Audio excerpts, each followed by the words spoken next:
Good morning, everyone. Today I want to talk a little bit about how social media has ruined me, and I think I'm speaking for a lot of people, not just myself. Let me give you an example. I'm here in Sao Tome. It's a beautiful African island nation off the western coast of Gabon in the middle of the sea. And yesterday I woke up, someone at my guest house here told me that the equator runs through the southern part, so I said, awesome, I would love to go there, let me check it out. So I hopped in a taxi and I went down there and I decided to make a video about it. And you know, as I was sitting there in the taxi, looking out the window, it's such a beautiful island, and instead of taking in the beauty, I was just thinking about the video I was gonna make and the Instagram post I was gonna post, and it completely took away from the moment. Even when I got to the equator, it was in the middle of this beautiful, beautiful landscape and on this mountain and coconut trees everywhere, and instead I'm just videoing everything and taking selfies and thinking about that. And when I got back last night, I just realized that, man, I would have had the most incredible day ever, but instead I was so focused on the video and social media that I don't even know what I just saw. So that's just one example, and it's been catching up to me a lot, and I think that social media is ruining, I guess you could say, a large part of our generation. 6 years ago, when I took my first trip abroad to Prague, Czech Republic, where I studied abroad, I didn't even own a camera, I didn't have a social media presence, and it was incredible. I remember every single moment in detail, every place that I went, every experience that I did.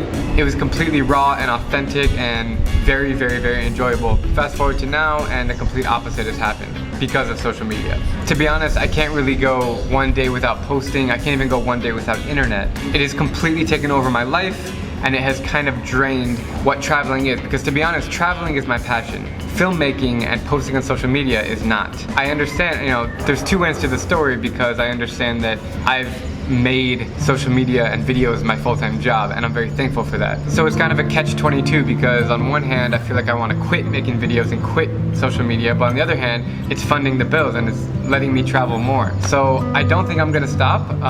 I think I might cut back a little bit, but I just want to be vulnerable and tell you guys what goes through my brain, because I know that I'm not the only one that suffers this. So many people have made a living on social media, and for whatever it's worth, I think it could be ruining us, especially in regards to travel, because travel is just meant to be just to go out there, meet people, step out of your comfort zone, try new things.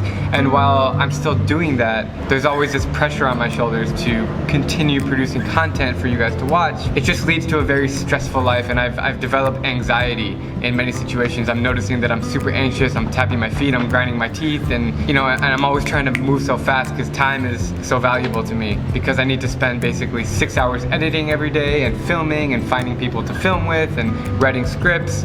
So it's just a lot to comprehend. Also, I think everyone at this point in time wants to be an influencer, and it's kind of really annoying, especially on Instagram. You have all these people posting fake photos and photos inside of hotels that they can't even afford themselves, but they're getting it sponsored. It's just creating this illusion, and I think it's a bubble, and I think that the bubble is gonna pop any day. Instagram is really a popularity contest. When you think about it, when you go to someone's profile, the first thing you look at is their follower count. I guarantee it. The first time you go to a new page, you look at their follower count, and if they have more, then that means something. It's so stupid, it shouldn't mean anything. What if someone is the best photographer or the best storyteller, but they just started an Instagram today? They would be 0 followers, and all of a sudden you would think that they're not accomplished or they're not established.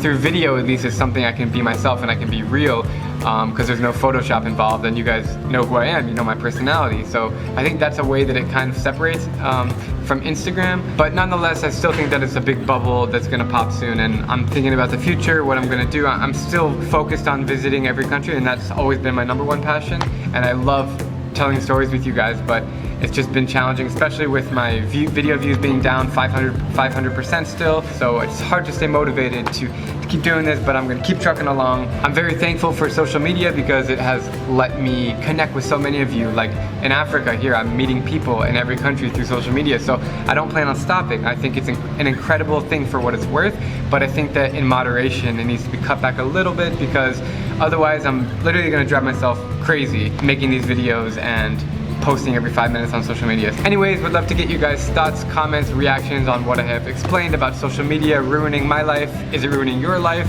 Also, I would love to get some feedback on if you think I should cut back on videos and how I can kind of cope with this in my daily life. So thank you so much for watching, and I will see you guys tomorrow.